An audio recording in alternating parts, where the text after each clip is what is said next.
તૈયાર ડુંગળી છે, સફેદ તૈયાર. આનો બિલકુલ ભાવ નથી. આ સીધે સીધી ખેડી નાખવાની તૈયાર ડુંગળી.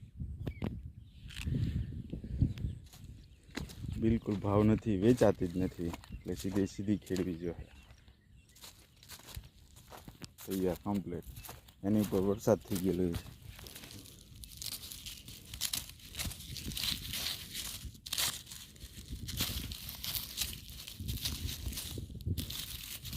મણના 50-60 રૂપિયા આવે.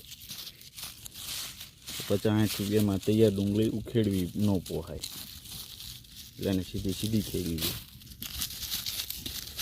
ખાલી થેલો છે એ 30-40 રૂપિયાનો થેલો થાય, ખાલી થેલો.